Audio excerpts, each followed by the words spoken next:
بڑھاپے میں بھی بادشاہ روزانہ دربار لگاتا اور سب کی بات سنتا، اور یوں یہ قصہ ایک کہانی بن گیا، نسلوں در نسلوں بعد بھی لوگ کہا کرتے تھے جہاں بادشاہ رایا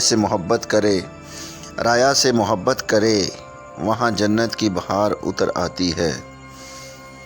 دوستو، یہ تھی کہانی، ایک پیاری سی ہم نے بنائی جو آپ کو پسند آئی ہوگی۔ تو دوستو، ہمارے چینل کو سبسکرائب کرنا نہ بھولیں، تو اپنے رائے کا اظہار لازمی دیں کمنٹ کے اندر تاکہ آپ کے لیے میں نئی ویڈیو لا سکوں۔ تو ایک چھوٹا سا لائک کر دیں، اور دوستو آپ کو یہ کہانی کیسی لگی اس کی رائے آپ نے ضرور دینی کمنٹ